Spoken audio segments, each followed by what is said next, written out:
بسم اللہ الرحمن الرحیم وَإِذِ اسْتَسْقَىٰ مُوسَىٰ لِقَوْمِهِ فَقُلْنَا اضْرِب بِّعَصَاكَ الْحَجَرَ فَانفَجَرَتْ مِنْهُ اثْنَتَا عَشْرَةَ عَيْنًا قَدْ عَلِمَ كُلُّ أُنَاسٍ مَّشْرَبَهُمْ كُلُوا واشربوا من رزق الله ولا تعثوا في الأرض مفسدين وإذ قلتم يا موسى لن نصبر على طعام واحد فادع لنا ربك يخرج لنا مما تنبت الأرض من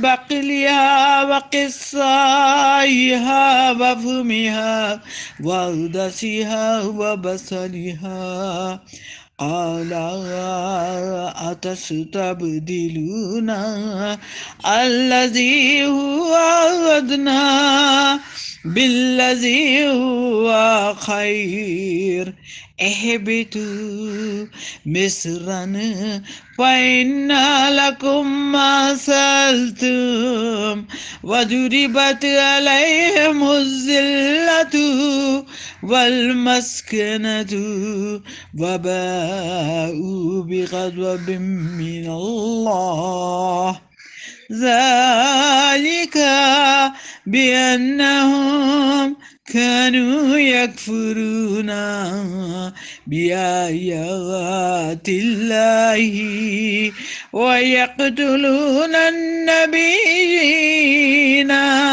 بغير الحق ذلك بما عصوا وكانوا يعتدون۔ اور جب موسیٰ نے اپنی قوم کے لیے پانی مانگا تو ہم نے فرمایا اس پتھر پر اپنا عصا مارو، فوراً اس میں سے 12 چشمے بہہ نکلے۔ ہر گروہ نے اپنا گھاٹ پہچان لیا۔ کھاؤ اور پیو اور خدا کا دیا اور زمین میں فساد اٹھاتے نہ پھرو۔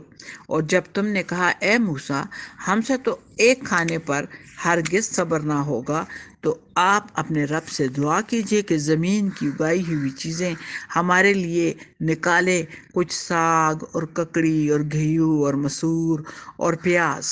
فرمایا کیا ادنا چیز کو بہتر کے بدلے مانگتے ہو؟ اچھا مصر یا کسی شہر میں اترو، وہاں تمہیں ملے گا جو تم نے مانگا۔ اور ان پر مقرر کر دی گئی خواری اور ناداری اور خدا کے غضب میں لوٹے۔ یہ بدلہ تھا اس کا کہ وہ اللہ کی آیتوں کا انکار کرتے اور انبیاء کو ناحق شہید کرتے تھے۔ الرحمن الرحیم۔ اب وادی طیہ میں پھرتے پھرتے پانی کا مسئلہ باقی رہ گیا، کیونکہ بنی اسرائیل کو کھانے کے لیے اللہ کی جانب سے من و سلوہ بھی مل جاتا تھا۔ جہاں دھوپ ہوتی بادل سایہ فگن ہو جاتے، جیسے پہلے بتایا کہ لباس بھی میلے نہ ہوتے نہ پھٹتے، بلکہ بچے کو جو لباس پہناتے وہ اس کے بڑا ہونے کے ساتھ ساتھ بڑا ہوتا جاتا۔ لیکن ایک مسئلہ آن کھڑا ہوا اور وہ سرکردار رہتے، لیکن ہر جگہ پانی دستیاب نہیں تھا۔ اب چنانچہ انہوں نے موسیٰ علیہ السلام سے درخواست کی کہ ہم پانی کے لیے پریشان ہیں۔ وَإِذِ اسْتَسْقَىٰ مُوسَىٰ لِقَوْمِهِ، جب موسیٰ علیہ السلام نے اپنی قوم کے لیے پانی کی دعا کی تو اللہ کریم نے انہیں پانی کا خزانہ بھی غیب سے عطا کر دیا۔ اور پھر فَقُلْنَا اضْرِب بِّعَصَاكَ الْحَجَرَ میں ہے کہ تو ہم نے حکم دیا کہ آپ اپنا عصا کسی پتھر پر ماریں۔ موسیٰ علیہ السلام نے ایک پتھر پر عصا مارا اور فَانْفَجَرَتْ مِنْهُ اثْنَتَا عَشْرَةَ عَيْنًا، اس میں سے 12 چشمے جاری ہو گئے۔ بنی اسرائیل کے 12 قبائل تھے جو حضرت یعقوب علیہ السلام کے 12 بیٹوں کی اولاد تھی۔ اللہ کریم نے اس پتھر میں سے 12 چشمے جاری کر دیا، اور وہ کوئی بہت بڑی چٹان بھی نہیں تھی۔ مفسرین اکرام لکھتے ہیں ایک چھوٹا سا پتھر تھا جسے اٹھایا جا سکتا تھا، وہ جب کہیں بھی جاتے اسے اٹھا کر لے جاتے، جہاں رکھ دیتے وہاں چشمے جاری ہو جاتے۔ اس طرح قد علم کل اناس مشربہم، اور ہر ایک کو ان کے اپنے پینے کی جگہ ان کا اپنا چشمہ بتا دیا گیا۔ اور پھر اللہ نے کہا کلوا واشربوا من رزق اللہ ولا تعثوا فی الارض مفسدین، کہ اللہ کے رزق سے کھاؤ بھی پیو بھی جو تمہیں وہ اس طرح سے بطور انعام عطا کر رہا ہے جس میں تمہاری کوئی محنت نہیں، مشقت نہیں، لیکن کھانے پینے میں یہ احتیاط رہے کہ اللہ کی زمین پر فساد برپا نہ ہو۔ بنی اسرائیل کے لیے جس طرح رزق متعین کر دیا گیا تھا، اسی طرح انبیاء علیہ السلام نے اپنی کے لیے وسائل اور ذرائع، ان کا طریقہ استعمال، کمانے کا طریقہ، خرچ کرنے کا طریقہ، حقوق اور حدود مقرر فرمائیں۔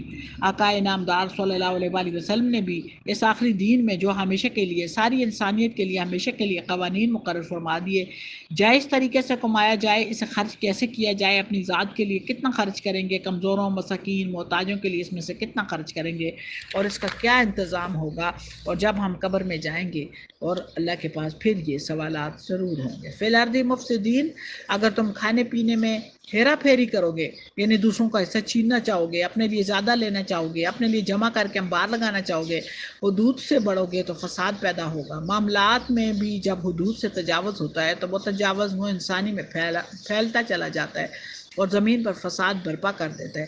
آج بھی اگر کوئی آدمی اپنے جائز وسائل کے اندر ہے تو اسے بڑا آرام ہے، رزق حلال نصیب ہوتا ہے، پھر جتنا کمایا ہے اپنے اخراجات اس کے اندر رکھے۔ ہماری آج کی مصیبت یہ ہے کہ ہم اس اصول کو ہی نہیں مانتے کہ کمانے کے جائز وسائل استعمال کیے جائیں۔ ہر شخص چھینا جھپٹی میں لگا ہوا ہے، خواہ رشوت سے ملے، چوری سے ملے، دھوکے سے ملے، قرض لے لو اور واپس نہ کرو، کسی طرح پیسہ جمع ہوتا جائے، اس کا نتیجہ فساد ہوتا ہے۔ خود آدمی کے گلے بھی فساد پڑتا ہے، اسے ذہنی سکون نصیب نہیں ہوتا اور اطمینان سے کھا بھی نہیں سکتا۔ اگر ہر بندہ رزق حلال کمائے اور جتنی اس کی آمدن اس کے اندر رہے تو ضروری نہیں کہ 10 جوڑے ہوں اور 10 کو کلف لگی ہو۔ اگر ایک جوڑے کی حیثیت ہے تو ایک خرید لو، ایک پہنو کھدڑ کا ہے تو پہنو سے صاف رکھو۔ آج بھی سکون سے وہی لوگ جی رہے ہیں جو اپنی حیثیت کے مطابق رہتے ہیں اور جائز اور حلال وسائل سے کماتے ہیں۔ کون منع کرتا ہے اچھا گھر نہ بناؤ، اچھا کپڑا نہ پہنو، بلکہ نبی کریم صلی اللہ علیہ وآلہ وسلم نے میلے کپڑے ناپسند فرمائے تھے، اور آپ صلی اللہ علیہ وسلم کے فرمان کا مفہوم ہے کہ غربت کا مطلب یہ ہے کہ کسی کے پاس سستا کپڑا ہے یا اس سے پیمن لگا ہوا ہے، لیکن یہ مطلب نہیں کہ آپ اسے دھوئیں اور صاف بھی نہ کریں۔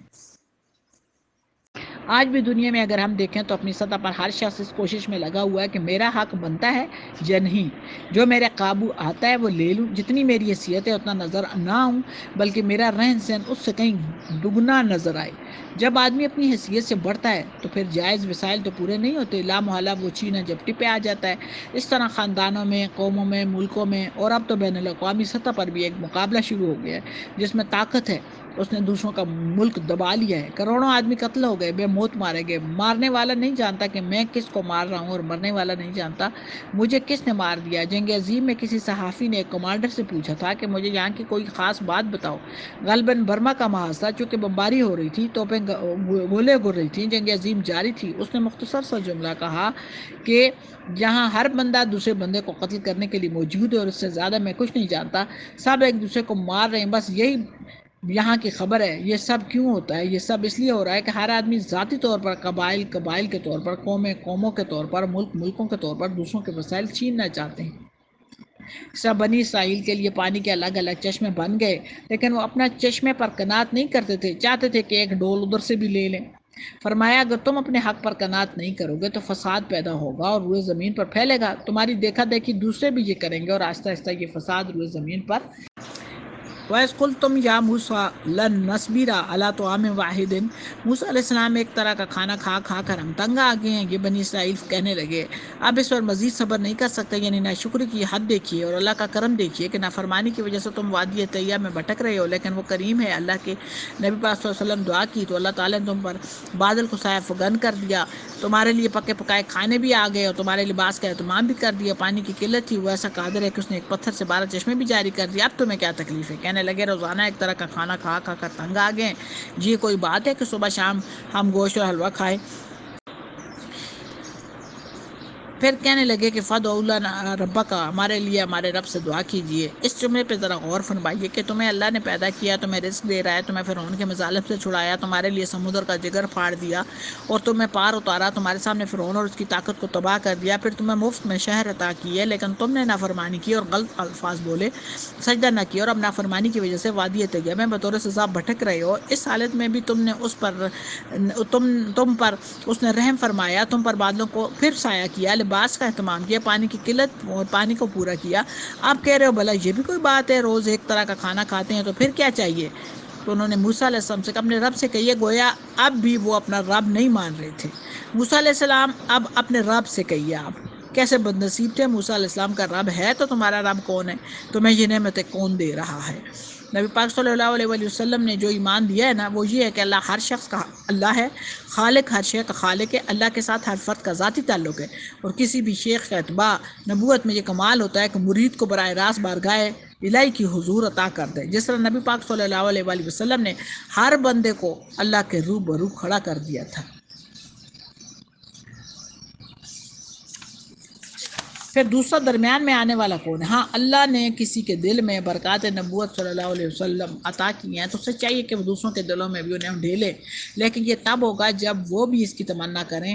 جسے نصیب ہو وہ اپنی بات اللہ سے کرے، اللہ سے بحث کرے، اللہ سے آرزو کرے، اللہ سے جھگڑا کرے. وہ جانے اللہ اس کا ہے، اس کا اللہ جانے کس کا اس میں کیا ہے. یا اللہ مجھے وہ چاہیے، یا اللہ مجھے یہ چاہیے. حضور پاک صلی اللہ علیہ وسلم نے فرمایا کہ جوتے کا تسمہ بھی ٹوٹ جائے تو وہ بھی اپنے اللہ سے مانگو. اللہ موجود ہے اور اس کے خزانہ میں کوئی کمی نہیں ہے. بنی اسرائیل ایسے بد نصیب تھے کہ یہ کہنے لگے فَادْعُ لَنَا رَبَّكَ. اے موسیٰ علیہ السلام آپ اپنے پروردگار کو ہمارے لیے کہیے. کیسی عجیب بات ہے کہ موسیٰ یہ نبی علیہ الصلوۃ والسلام تم سب کو اللہ سے اشنا فرماتے ہیں اور تم کہتے ہو کہ موسیٰ علیہ السلام اپنے رب سے کہو.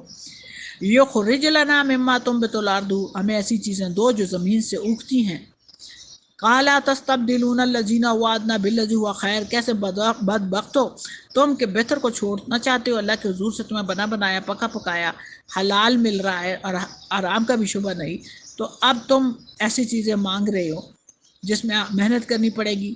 لہٰذا اس کے لیے تو پھر تم اہبطوا مصرا فإن لکم ما سألتم. شہر چلے جاؤ، وہاں تمہیں یہ سب چیزیں مل جائیں گی جن کی تم خواہش کرتے ہو. وضربت علیہم الذلۃ والمسکنۃ. اور ان پر ذلت اور غریبی مسلط کر دی گئی. مزدوری کی ذلت، مشقت کی ذلت، سارا دن ساری رات خوار ہونا، پانی لگانا، فصلیں بونا، کاشت کرنا، کاٹنا، یہ مشقت الگ ہے. اور وہ جو استغنا تھا کہ کپڑے کی بھی بے فکری ہے، تو ان سے بھی وہ فارغ ہو جائیں گے. وباؤ بغضب من اللہ. پھر ظاہر ہے ان بد نصیبوں نے اللہ سے اس کا قہر خریدا ہے، خود خریدا ہے. ایسے مانگ لیا جیسے کوئی چیز خریدی جاتی ہے، جس طرح بندہ کوئی چیز اپنی خواہش و آرزو سے قیمت ادا کر کے خریدتا ہے. فرمایا انہوں نے اس طرح سے مانگا جیسے انہوں نے غضب الہی خرید لیا، اور جب اس پر مشقت پڑے، ذلت اور رسوائی پڑے تو آہستہ آہستہ اللہ کا ذکر چھوڑنا، نمازیں گئیں، حلال حرام کی پہچان گئی، اور جون جو گمراہ ہوتے گئے تو بات کفر تک جا پہنچی. ذالک بانہم کانوا یکفرون. پھر رفتہ رفتہ 2-3 نسلوں 4 نسلوں کے بعد کفر تک پہنچ گئی اور اللہ کی آیات کے انکار تک پہنچ گئے، حتیٰ کہ جب ان پر نبی مبعوث ہوئے اور انہوں نے اللہ کی طرف بلایا اور شرعی حدود بتائیں تو بجائے ان کے اس کے اپنے آپ کو بدلتے انہوں نے انبیاء کو قتل کرنا شروع کر دیا.